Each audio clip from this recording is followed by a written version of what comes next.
I am so genuinely and truly amazed by the Crow remake. I mean, the ability of this film to take all of the interesting and the unique and the overall just fun concepts and things that happen in the original Crow and throw them in the trash and make it awful, it's incredible.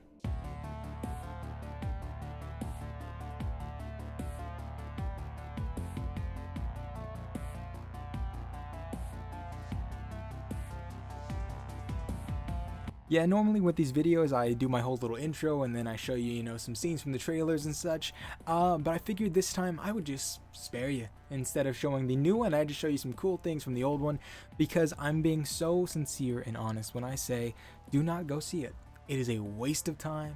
Just go watch the original. If you've already seen the original, rewatch the original. If you're planning on watching the original to go and see this new one so you can compare, just watch the original and then watch the original again, and that'll be an infinitely better time than going and seeing this hot piece of just garbage, just true, pure, terribleness. I can honestly say it's one of the worst movies I've seen this year.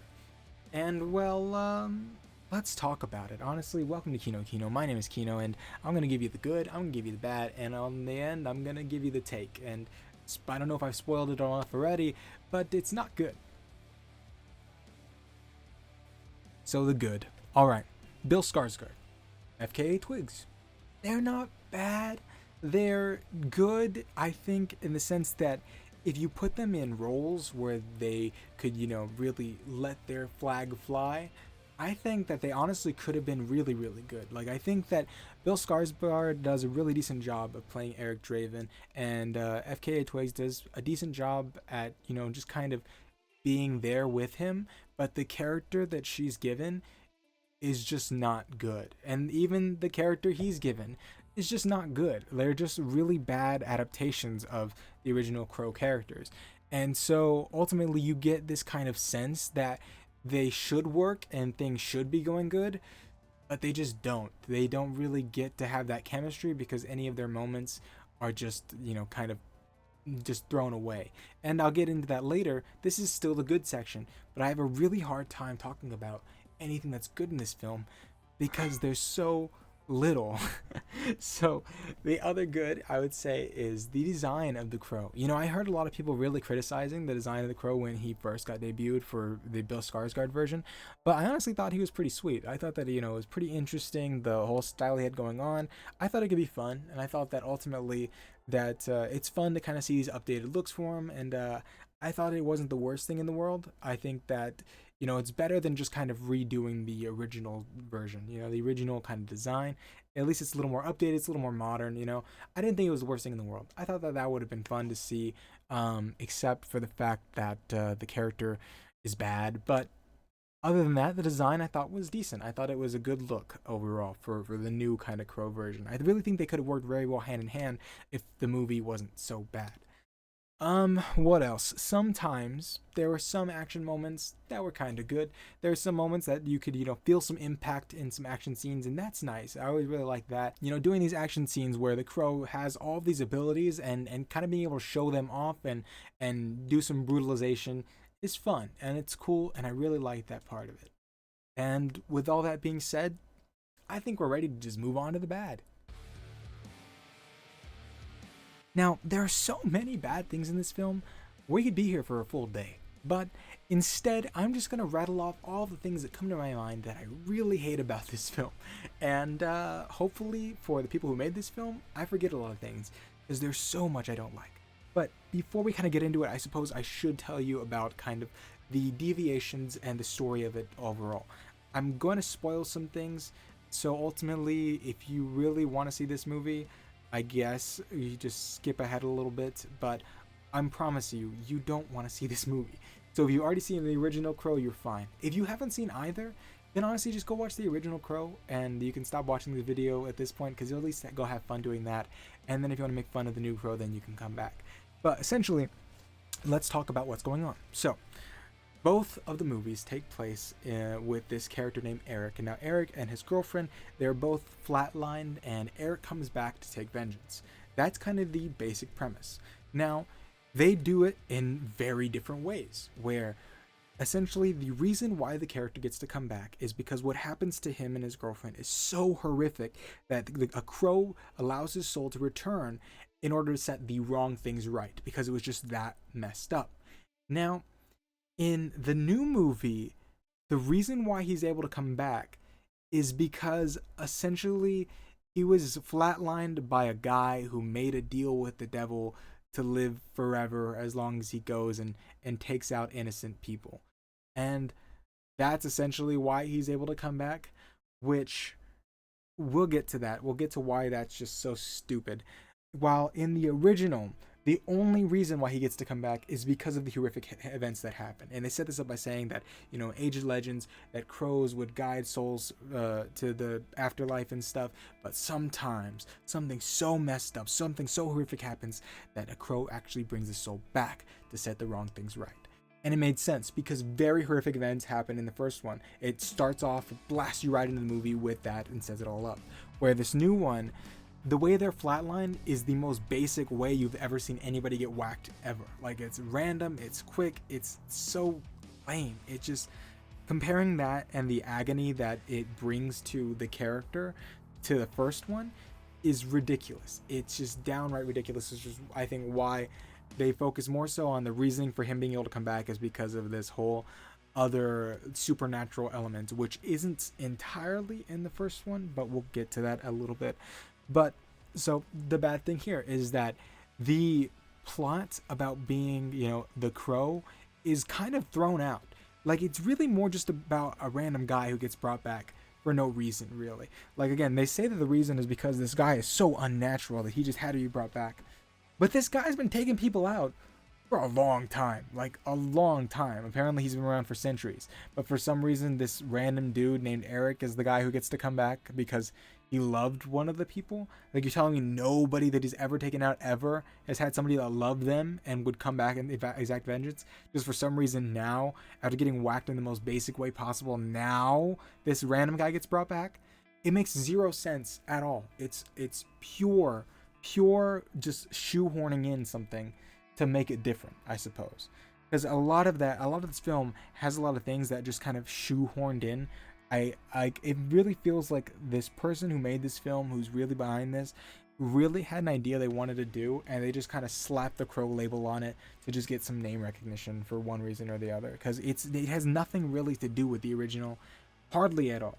So that's a big deviation, and a big thing that I really dislike is that the reasoning is just ridiculous. It has nothing to do with the original reasoning, and that also ties into the fact that the crows are not relevant at all. And now, don't get me wrong, in the original the crows are also a little aesthetic, but it's fun because the crow at least hangs out with him. Like, anywhere he goes, the crow goes. It's the boy and the crow. It's fun, it's cool, and it kind of adds to the character. It makes it, unique. Whereas in this one, there are just crows flying around every now and then. Sometimes it just shows a crow. In the original, the crow actually has a significant plot point, especially towards the end, where the crow is essentially the source of his power. And so if you take out the crow, you can take out the man, because when they're brought back from the dead, they are invincible. They cannot die. And so, that all said, they get rid of all that. They get rid of everything that would make you think this is the crow. If they took away literally the name the crow and they named it like Boy from the Grave, that would be fine. You wouldn't be shocked at that fact. You'd be like, why are there a lot of crows flying around sometimes? But ultimately, it just has nothing to do with the crow. Because then you go down to the fact that the main story is also so different in terms of the characters, where in the original it's this this rock musician and his girlfriend, and they're just good people who just are getting married and they're going to have a good life together, and then they're disrupted by this chaos. Where in this one it's the exact opposite, where they're both kind of a little messed up, but not really. I'm actually going to take that back. The main guy is messed up mentally because when he was a kid, his horse passed away. Yeah, I'm not lying. That's the only reason that they give for him being so messed up, is that in the beginning, when he was a child, his horse passed away, and I think maybe that caused him to set his house on fire. I actually don't entirely remember that part. I was just so amazed by the fact that they brought this horse in. It's like a good 5 minutes for the first section of the movie, and then it never comes back up really at all. It comes back up for like a flash in like a 3 second little thing later on, and that is the reason why he's so cruel now. That's the reason why this world has really done him in, because his horse passed away, and he goes to rehab. Which, okay, I the only rehab I know are movies and TV shows that depict it as like a rich person thing. This movie depicts it as prison.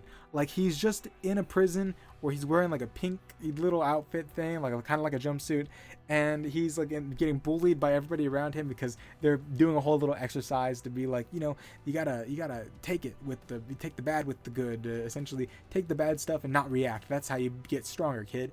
And then they show it later, like they go from group therapy to now he's in like a yard and they're doing jumping jacks and he refuses to do the jumping jacks, and so they shout at him like, you know why we're doing jumping jacks? It's because you can't get your stuff together. Like it's like military slash prison slash rehab. It's goofy is what it is. So they changed the character completely to be this like broken soul who finds this girl, and then her love for him and their love together makes him better, kind of, but they don't really explore that too much. They just kind of do a bunch of jumps throughout the film to just different moments in their lives, like throughout the course of like maybe like I don't even know, like a week or a month or something, I don't know. But essentially, you don't spend any time with them actually like becoming people and becoming a relationship and having fun.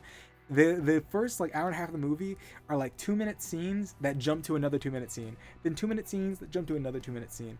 It really does feel so disjointed, so disconnected, and downright random a lot of the times, because he goes from, again, this guy who has no faith in humanity, he meets this girl, and I guess they kind of fall in love. They escape rehab together, and then he's now just a happy guy, and she's a happy girl, which, let's be honest, she had a lot of reason to be happy beforehand, because in this film she's rich. Like, she's just a rich girl, which, oh my god, if you've seen the original, you know that that's just ridiculous in terms of the plot, because in the original plot their whole purpose is that she is kind of an activist, is that essentially the villain is trying to burn down these homes, and she doesn't know that, but she's essentially holding protests to make sure that they can not essentially evict a bunch of people all at once so they can burn it down or whatever. But the whole point is that she's a good person. She's a good person who's doing good, and that's why they come and they do what they're doing, and all these perfect things happen. In this one, it's not that she's a good person per se. I guess it's supposed to be that she's kind of innocent, and that's why she's targeted.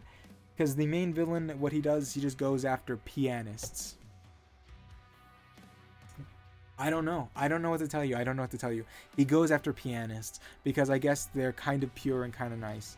And so then his goal is to corrupt their innocent, pure souls, so that way he can send them down to the bad place, and he's spared the bad place.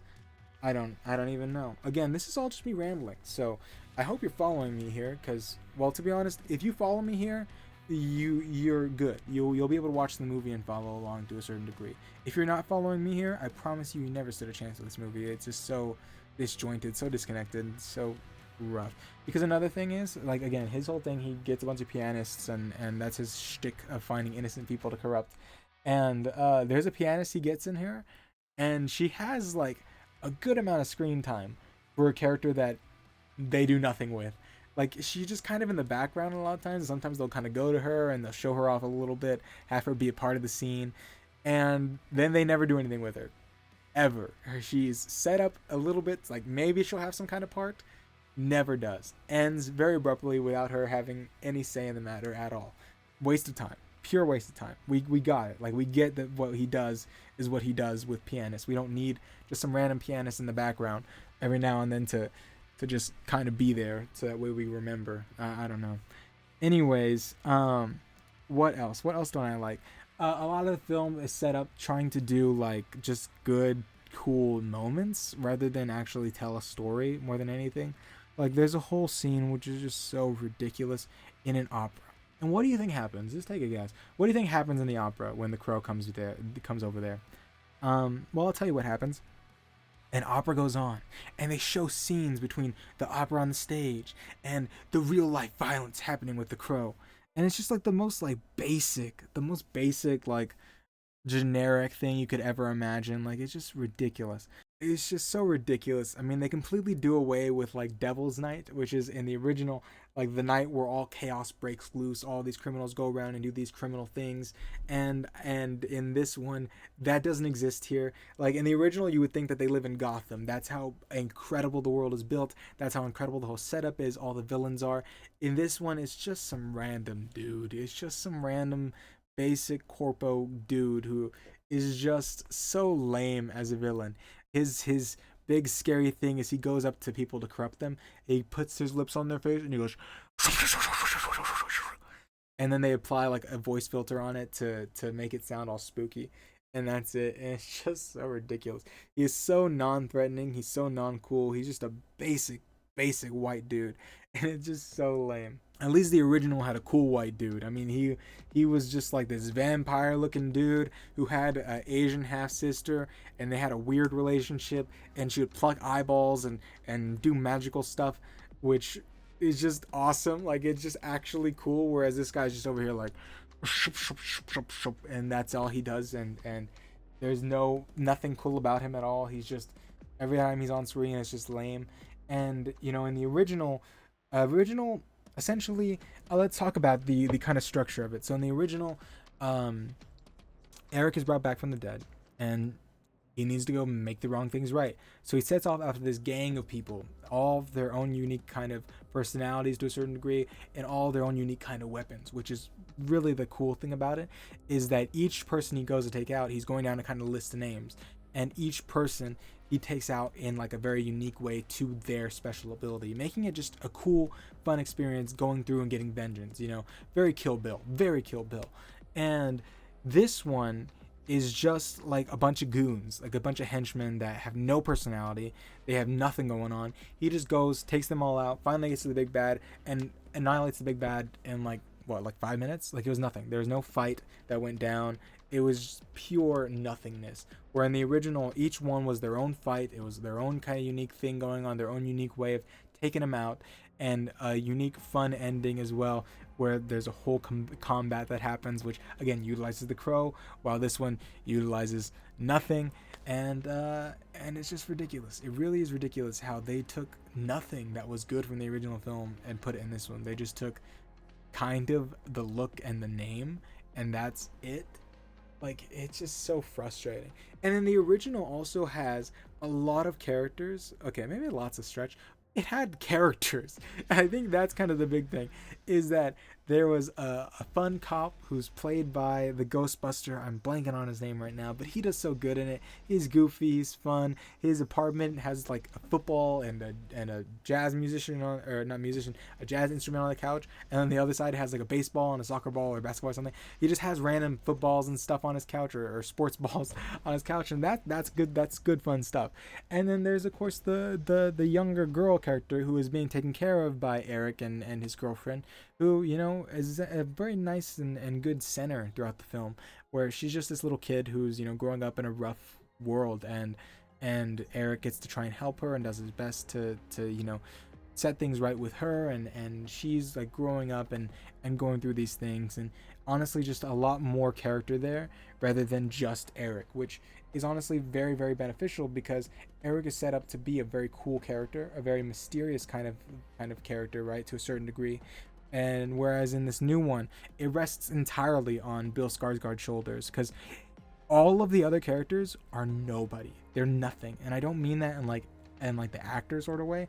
I mean that as like they just get friends and they're just kind of in the background 90% of the time. Like they're just like, you would imagine that they took stock footage, put it on a green screen, and then put Bill Skarsgård and FKA Twigs in front of it. Like they're honestly so unbelievably inconsequential.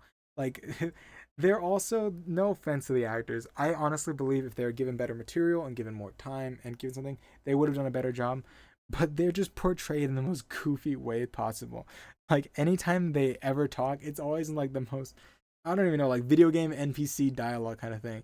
Like at one point he's tattooing Eric, and then FKA Twigs comes in and she's like, "Hey," and then he's like, "Oh man, you don't respect my art." And he's like, "Oh," and he huffs and goes away like that, and it's just like, it's so bad. It's so bad. And again, I don't blame the actors. I mean, what are you gonna do with this terrible terrible situation you're in.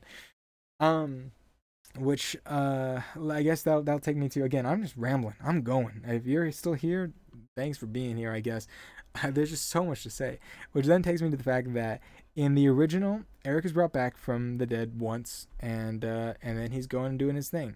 In the remake, he is brought back. He goes to this kind of world between worlds purgatory thing where he meets this guy who's not an angel but does a lot of angel stuff, where he is essentially like the guy who's kind of guiding him around and telling him like, oh, you know, crows can sometimes take souls back from the dead and stuff.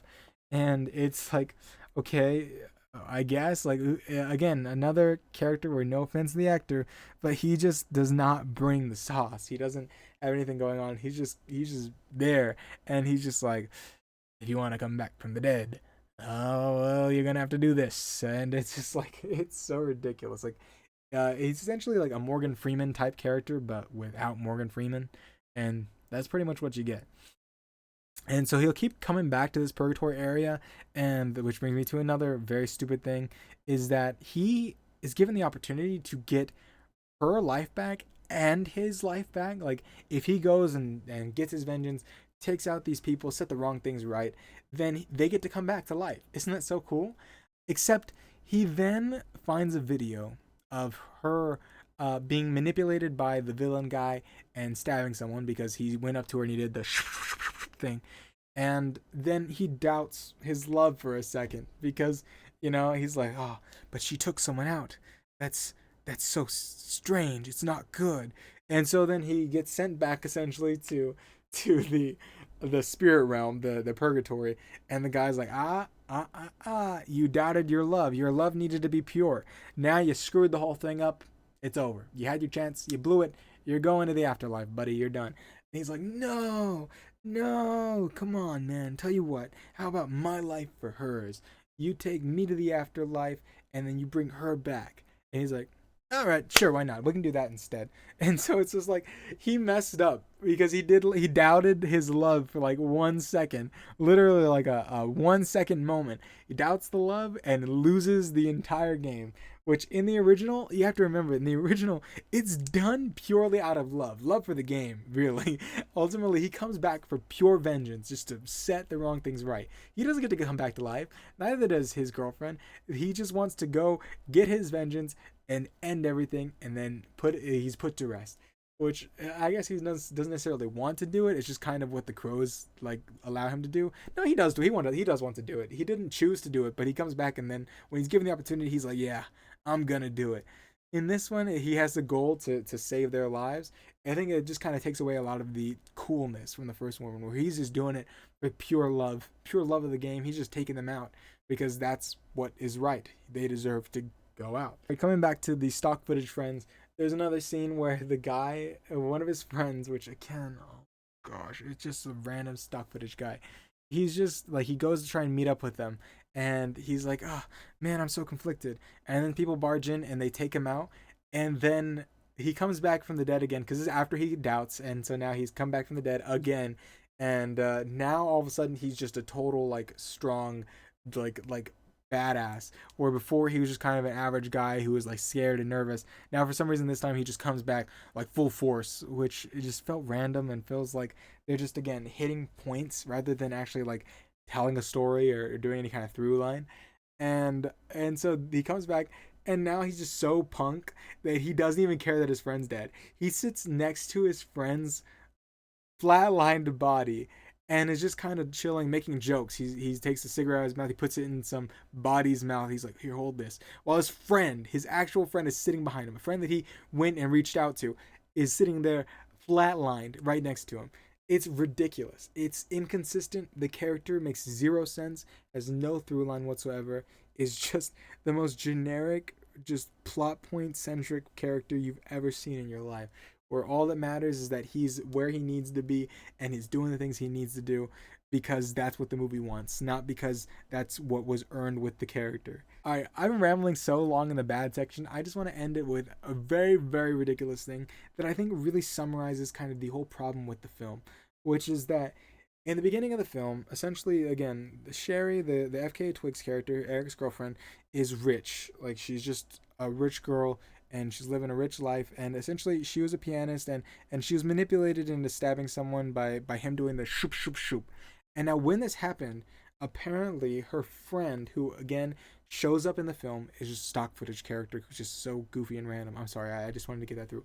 But anyways, apparently her friend recorded this whole incident, and and he sends the video to another friend who sends a video to her, and he's calling her like, we got him, we've got the video, we can take him down now. And aka Twigs is like, no, you can never take him down, you don't even know what you're dealing with. And then the video is of her stabbing someone. The video is of him literally leaning down in front of her face like this. She gets up and stabs someone. And that's the big evidence that's supposed to take down the villain? Are you out of your mind? You have video footage of your friend flatlining someone, zeroing them, and you think that video is going to incriminate the guy who was just there? You're out of your mind. Which again, whoever thought this up is out of their mind. Like, what were you thinking? Like, how did you think that this made any sense at all? This whole story is just so generic. It's so bad. It's so just trying to fill a mold that it clearly doesn't want to be in. Like, this is just not The Crow. This is just some random person's pipe dream of a film that is just horrendous. For so many reasons, it's horrendous. And I try to be very positive on this channel as much as I can be, but there's nothing really to be positive about. And with that, that concludes the bad section. Let's get on to... So the take. At the end of the day, I was optimistic about this movie. I really was. I thought that it looked decent. I didn't really watch the trailers because I try to avoid spoilers with these kinds of things. I just wanted to kind of experience the film. And I thought, you know, this is a kind of film, like The Crow is a kind of film that could do with a good remake. You know, it just can boost up the love for the original, boost up love for this new one. And I think that it's that kind of film that deserves it, that can handle it. You know, there are certain films that it doesn't make any sense to touch, really. This is not one of those. And like being able to see it in a whole new light, in a whole new kind of version, it can be fun. It can be really cool. But the way they did it was so bad. It was not The Crow. It was so generic. It just feels like a waste of time for so many reasons. It feels like, again, it feels like somebody had a story they wanted to do, and they did it, and they put The Crow over it just to get people to watch. Like, it really has nothing to do with the original at all. I mean, you took a cult classic that a lot of people really love and really admire and just turned it into nothing. You turned it into the most generic, run-of-the-mill garbage that you could have possibly dreamed up. And so with that, I am going to give The Crow 2024 a good, solid, I think, 50. No, that's too low. I don't want to do that. Because it's not, I would never watch it again. I promise you that. I think, though, that maybe I'd give it like a 121. A 121 out of 1,000, for sure. Because, like I said, there are some moments, at least, that kind of redeem it. But the overall story, the overall characters, the overall world, it really does feel like a student film. And it really does feel like a bad student film. There's just nothing good about it. They took a good actor like Skarsgård. They took an interesting actress in FKA Twigs, where I think she brought a uniqueness to a character. And then they took a beloved character and a beloved kind of story. And they took all of these things and they just put them in the bin. They just set them on fire, threw them in the trash, and presented it to us for our enjoyment. And it's so sad, and it's a waste of time. And I just had a lot to ramble on about, and that's pretty much all this video has been. So if you've been here and watched the whole thing, thank you. I'm sorry that I really was just incoherently rambling about all these things I disliked. And I'm also sorry because I'm positive there are so many things that I really didn't like that I'm forgetting. And if I do remember and I really want to say it, well, then maybe I'll cut it in. But either way, this has been Kino. My name is Kino. Do not watch this movie. A waste of everybody's time. At the end of the day, by me telling you this, materialistically, I'm saving you $20. Spiritually, I'm saving you 2 hours of your life that you would never get back. So Just trust me when I say, don't do it. And thank you everybody for watching. This has been Kino Kino. My name is Kino, and I will see you in the next one.